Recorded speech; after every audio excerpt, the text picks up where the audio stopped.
What no one's going to tell you about embarkation in Fort Lauderdale. Hi, I'm Sarah, your unofficial Disney Cruise Line mom. I've been on 20 sailings with Disney Cruise Line, and my last sailing was out of Fort Lauderdale on the Disney Destiny.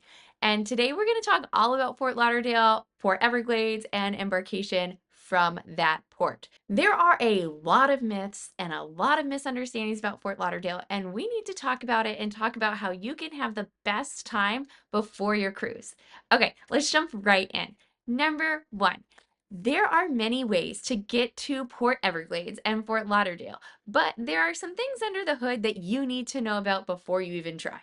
First of all, there is not a way, unless you are driving, to get to the port directly from any other kinds of transportation. You have to get driving transportation to the port itself. So in order to get to Port Everglades, you either have to drive your own car, you have to take some sort of ride share, or you have to get some sort of like service from Disney or whatever cruise line you are sailing. You cannot walk, and a train doesn't go there, and your flight won't get you there either. So that's first. On that note, arriving to Port Everglades, a lot of people are pushing Brightline train, and right now, as of December 2025, Brightline has come into a lot of questions about their safety and what they're doing about risk mitigation around the safety of pedestrians in Florida. I'm not just saying this, you can go look it up, but a lot of influencers right now are pushing for you to take the Brightline, and I just don't see it as being beneficial because of these other issues that I just don't feel good about. I don't want to be on a train when that stuff happens. All right, number two, what nobody's going to tell you is that finding your ride share in Fort Lauderdale at the airport can be a little bit confusing.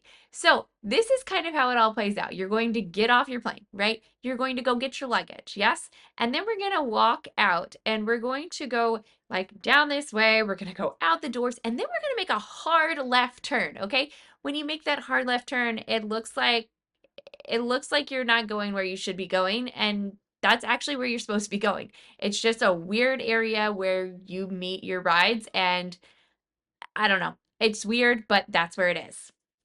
Number three, we kind of touched on it in number one, but you cannot walk to the port. Cannot walk to the port. This is not Vancouver. This is not San Diego. You are not walking to this port.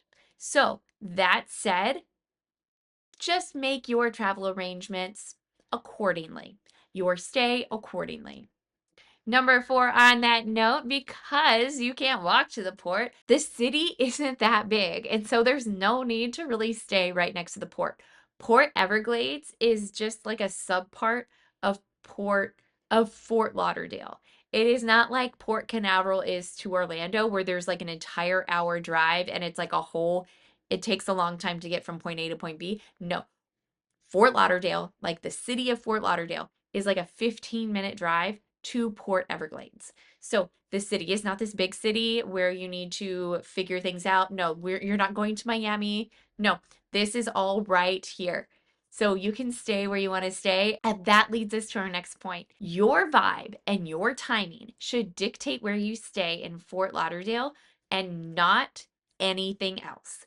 And what I mean by this is if you get in a day in advance. If you're getting in noon the day before, which you should always get in at least the night before you're sailing, independent of what cruise line you're sailing with, things happen, flights change, stuff happens. Just get in early, get in a day early. And if you do, though, you might have time. If you have time, there is zero reason to stay close to the port. Zero. Zero, zero, zero. You still have to get an Uber to get there. You might have a transfer, but there's not much to do out by the airport. And your Disney transfer or your cruise line transfer, sure, like whatever. Like if that's something that you absolutely need, like whatever, go ahead, stay close to the port. But if you are open, if you are fun loving, if you want to go to the beach, if you want to go into the city, there is so much that Fort Lauderdale has to offer, and it is absolutely worth staying in the city or staying by the beach, staying where you want to stay and not necessarily closer to the ship because you can't walk there anyway. So if you get in late at night, I get it. Stay right there at the airport. Don't even bother getting an Uber or anything like that. Stay right by the airport because you're only sleeping there. There's nothing else for you to do anyway. But if you're getting in like at noon the day before you're sailing, get into the city. I highly recommend checking out. We stayed at the Hyatt Centric, and this is right on the Fort Lauderdale Riverwalk, which is such a fun area of Fort Lauderdale. There are shops, there's lots of wonderful local restaurants. We really liked a restaurant called Worthwhile, which is really allergy friendly. I have some severe food allergies, and they have gluten-free menus and vegan menus, like really, really fresh, great food there. There's a lot to see and do. There's like festivals that are going on. When we were there in December, we got to see a tree lighting. It was so fun. There was also a street festival happening. I mean, there's just a lot to do.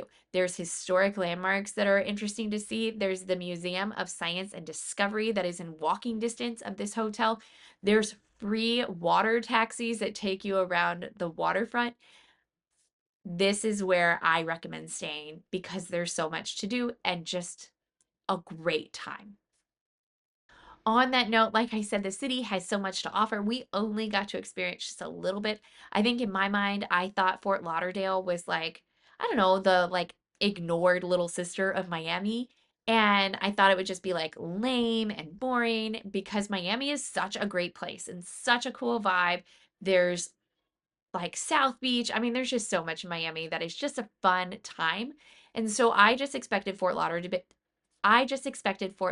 to be incredibly boring and have nothing to do, kind of like Port Canaveral. No offense, Port Canaveral, but there is not a lot to do out in that port at all. Like there's really nothing. There's like maybe a Publix. It's not a walkable city. It's just I'll have to do another video on that. But Fort Lauderdale is a city. Like there are skyscrapers, it is a city, but it is absolutely walkable. There is a lot to do. It's very family friendly.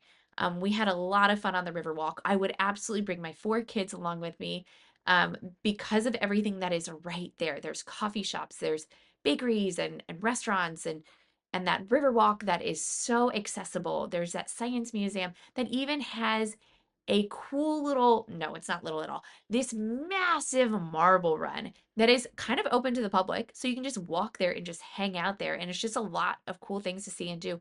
And then they have a lot of artwork throughout the city that is murals and sculptures and just a lot of really cool things to see. And I was not expecting that from Fort Lauderdale. I was pleasantly surprised, and I think it's incredibly underrated. And I think anyone that is telling you that you need to stay at the port so that you can see the ship or like stay near the port, you can't stay at the port, right? Remember, I said you can't walk there. Anyone that's telling you you need to stay near the port so you can like watch the ship come in, no, don't do it. Like you're going to be on the ship for however many days you're going to be on the ship. Have a fun Fort Lauderdale experience before you go on the ship. You will not regret it. Okay, and finally, when nobody's going to tell you, or maybe people are starting to talk about this, but most people are finding out the hard way. But Fort Lauderdale or Port Everglades specifically can have up to 8 ships in it at one time. That's right, 8 ships. So what this means is while your embarkation experience might be seamless, which ours was with Disney, it was so easy. Getting to the port is chaos. And you need to do some research, maybe the day before. Look up how many ships are going to be in port, kind of get an idea of like what kind of day is that port going to have so that you know how to prepare and how to, I guess, just be ready for the impending traffic or the chaos that might be ensuing. So, what are you going to do that? You're going to go online. You're going to check out how many ships are in port. If there are going to be quite a few ships in port, 7, 8 ships, 6, 7, 8 ships, then I'd recommend getting to the port a little bit earlier than what you were expecting so that if you do have traffic or things come up there, it's just going to be traffic. That's what's going to happen. There's going to be lots of traffic, and your Uber driver or however you're getting to the port might be stuck in that traffic. So get there a little bit early. Bring some snacks just in case. And we're talking like factory sealed, unless, if you're going to be eating them in the port, like you're not going to bring them on the ship, get whatever snacks you want. But bring some snacks, bring your water or bring a coffee, whatever it is you want to drink while you're en route or when you get there and you're waiting in line. Um, I will say a lot of the lines for Fort Lauderdale or for Port Everglades, for Disney at least, are outside or they're open aired, but they're not necessarily exposed to the elements. So if it's raining, you are going to be in the line in the parking garage or like connecting the parking garage to the port.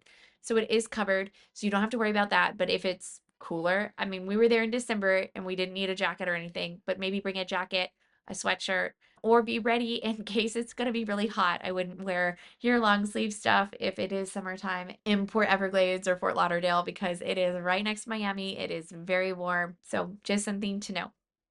On the embarkation note, Disney does have things running so smooth there. There are going to be lines that are dependent on your port arrival time, and then as you get closer to the front, they are going to split you off by either concierge, pearl and platinum, or your other castaway club status, and you're going to follow those lines to get to someone to check in, and then you're going to make your way through security. Yes, that's right.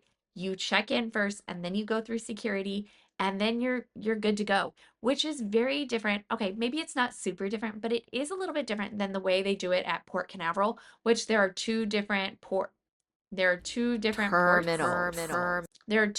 places where you might be embarking from in Port Canaveral, and one of them they do have you split up based on your Castaway Club status. But both of them, I believe that you don't actually do your checking in until after security. So this is a pretty cool change. I really like the way they've done this. It makes it so that everything is taken care of before you even go through security. And once you go through security, you're kind of like done and can just like sit around and wait until it's time to board. The embarkation area has things like outlets for you to charge devices. They have restrooms. They have vending machines for you to get snacks if you don't bring them yourself, but I always recommend bringing them. Now, Fort Lauderdale does not have a great viewing area to see the ship, but that's okay because you're going to be on it very, very soon. Anyway, I hope this is helpful. If you're interested in seeing other videos about ports, check out this playlist here. And if you're curious about our sailing on the Disney Destiny, check that out right here. I do a very deep, deep dive on all things that most people don't talk about the Disney Destiny. Anyway, so glad to have you here, and we'll see you in the next video. Bye, y'all.